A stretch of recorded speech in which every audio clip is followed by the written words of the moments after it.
hundreds of feet below sea level, through an arid and scorching valley, flows the River Jordan.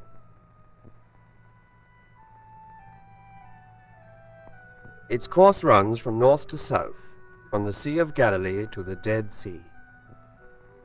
Between the Jordan and the Mediterranean lies Palestine. Everywhere in Palestine, even down in the valley through which the Jordan winds, are the ruins of the past. Mounds of earth mark the site of the biblical city of Jericho, whose walls came tumbling down to let in the children of Israel on their journey to the promised land. On the road from Jerusalem to Bethlehem is the tomb of Rachel, wife of Jacob and mother of Joseph. At Capernaum in northern Palestine are the remains of a synagogue built in Roman times. It was here that Jesus preached and performed many of his miracles.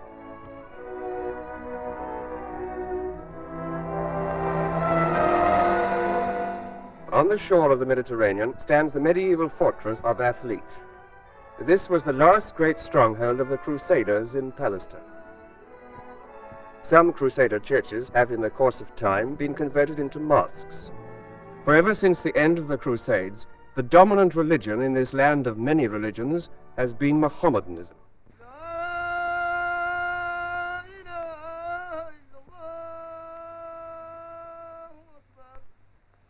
At Jerusalem, on the very site where once stood the great Jewish temple of biblical times, now stands the Dome of the Rock. After Mecca, this mosque is one of the foremost amongst the holy places of Islam. It is built over the rock from which Muhammad is supposed to have ascended to heaven. These sheikhs wear special turbans to signify that they are Muslim religious teachers. The smallest sect in Palestine are the Samaritans. They claim to be the lost 10 tribes of Israel, and their most treasured possession is an ancient scroll containing the 5 books of Moses. They say this scroll was written by the actual hand of Aaron, brother of Moses. Members of the Jewish religious community gather at the Wailing Wall on the boundary of the site of the old temple at Jerusalem. Here they bewail the temple's destruction and the scattering of their race. And the Christians of all denominations also flock to Jerusalem.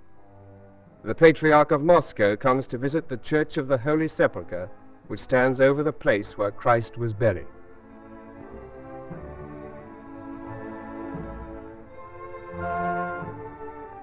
Different shrines and altars are set apart for no less than 6 Christian churches: the Eastern Orthodox, the Syrians, the Roman Catholics, the Armenians, the Copts, and the Abyssinians.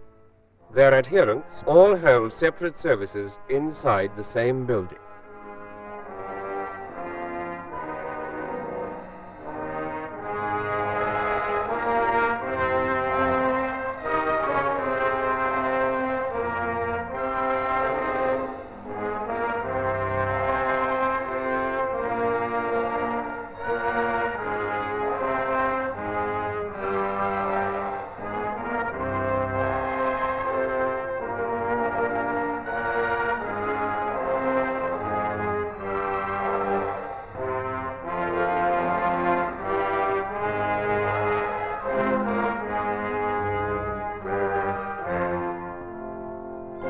All over Palestine there are Christian churches and monasteries.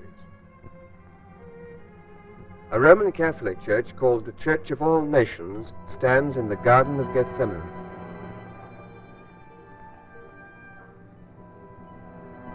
On the side of the Mount of Temptation, at the place where Christ stood and surveyed the world with the devil at his side, there is a Greek Orthodox monastery. At Nazareth, where the Holy Family lived, are many churches. And at Bethlehem is the Church of the Nativity. To keep out intruders, this specially sacred church can only be entered by a single tiny door. Beneath the church itself there is a cave, in the floor of which is a star, marking the place where the manger stood. Now, Bethlehem is an ordinary Arab market town, except that its people are Christian Arabs. many of whom are said to have Crusader blood in their veins. The women go unveiled. The headdresses they wear are a medieval European fashion introduced by the Crusaders. Life in the villages of Palestine looks much like the life in other Mediterranean countries such as Cyprus or Sicily. The same market scenes and the same village industries.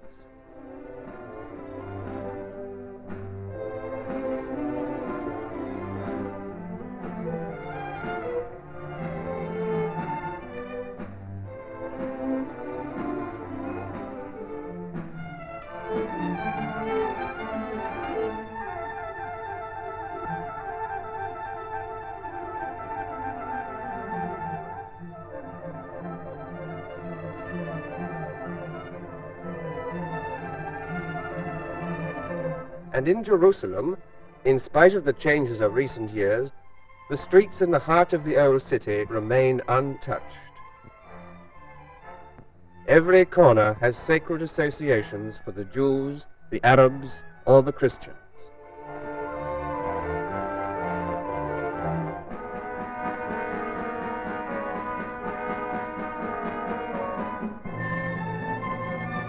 In Old Jerusalem are the Orthodox Jews, some of whose ancestors have lived there for hundreds of years.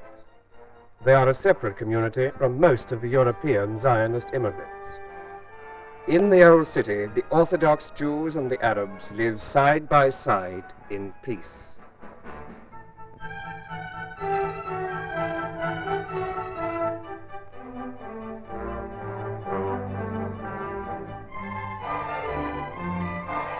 Jerusalem is entirely surrounded by battlemented walls and gates.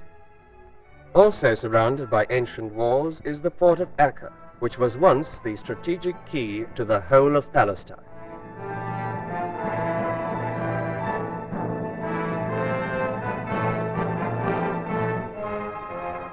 Acca was last besieged by Napoleon. Now it is a quiet seaside town.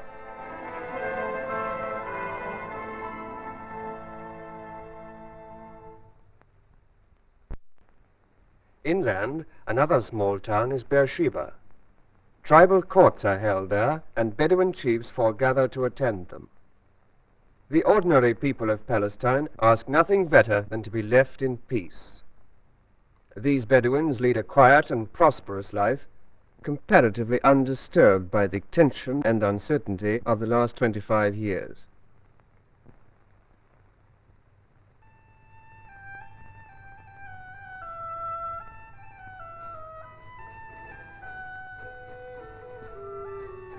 From Beersheba in the south to Lake Hula in the extreme north of Palestine, the same Arab peasants can be seen watering their herds of cattle, goats, and buffaloes. In the Sea of Galilee, the Arabs still fish with the same kind of nets that were used by the disciples.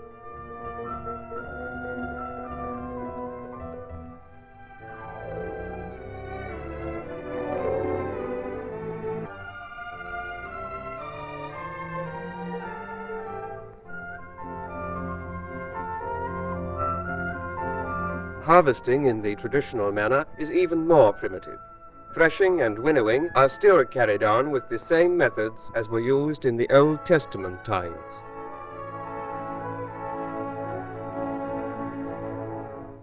And this is the age-old way of drawing water. Without man-made irrigation, much of Palestine would be desert. This is the way of the past.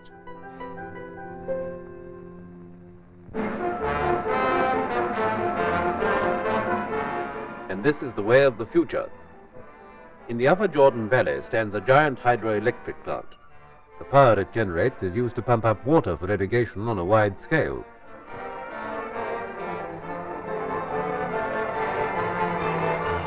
Irrigation means prosperity.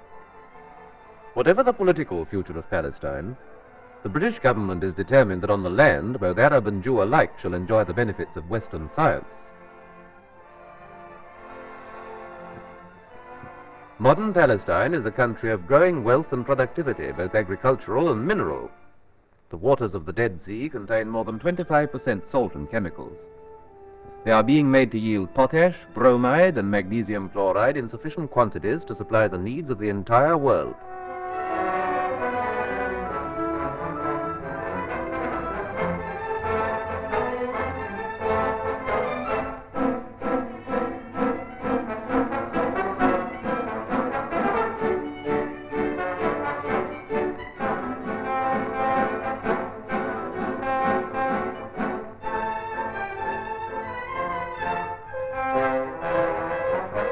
Haifa, in the north of Palestine, is the terminus of the oil pipeline across the desert from Iraq. In 25 years of British rule, Haifa has become one of the major ports of the eastern Mediterranean. Both Haifa and Jaffa, further south, are the ports for oranges.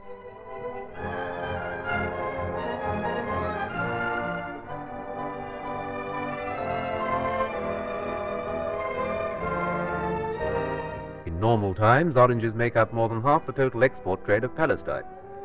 They are grown by Arabs and Jews, side by side, on neighboring plantations.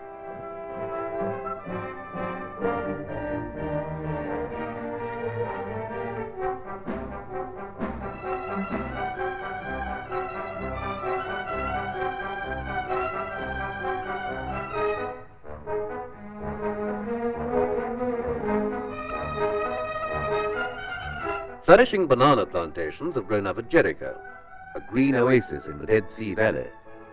They are the product of Arab capital and planned irrigation.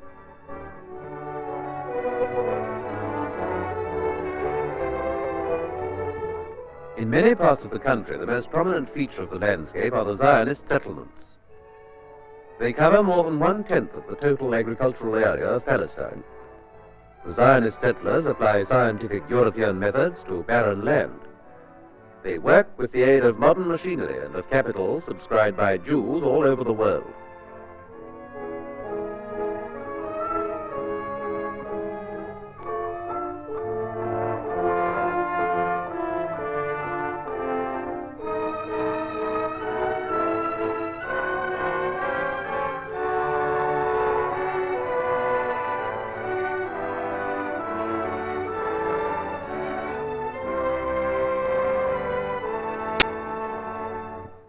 And in the towns, new industries are growing up.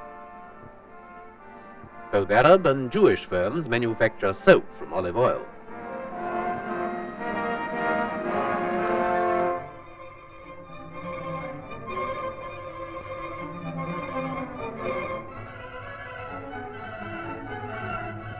The Arabs are replacing their old hand looms with machines.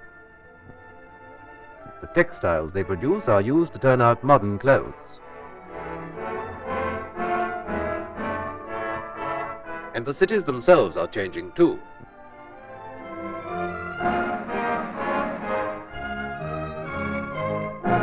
Jerusalem, Haifa, and many others can now show scenes like these, with wide, spacious streets and fine modern buildings.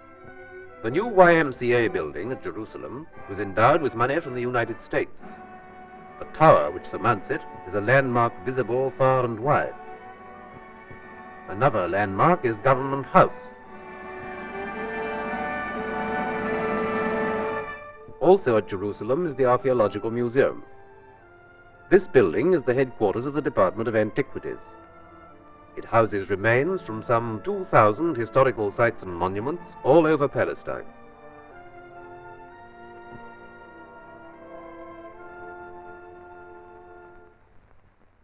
In the Middle Ages, Arab culture and scholarship were famous throughout the world. Now, young Arabs seek to revive their traditions in modern dress. At the Government Arab College, they are learning not only the Western alphabet, but the subject matter and the methods of modern education. They are casting off the ways of centuries to become citizens of the modern world. They are absorbing the processes of Western science. On Mount Scopus, to the east of Jerusalem, stands the Hebrew University. The Zionists are justly proud of the high standard of learning that this new foundation has already attained. Associated with the university is the new all-Jewish hospital. It possesses some of the finest and most up-to-date equipment and laboratories in the world, and is staffed by some of the ablest doctors and surgeons. But the most vital monument to Zionism is the new city of Tel Aviv. Its streets are crowded with 150,000 Jews from all over the world. And in its shops, the ancient Hebrew tongue has become a living language.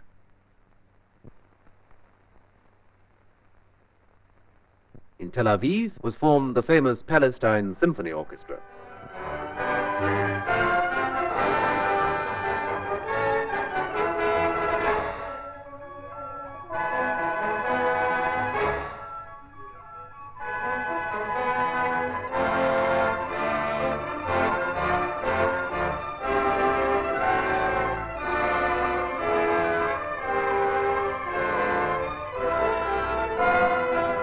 Such is the first all-Jewish city of modern time. The Jews claim Palestine as their ancient home. The Arabs have lived there for 1,000 years. Palestine's problem is whether these two kindred races can be reconciled and can live and work together in peace.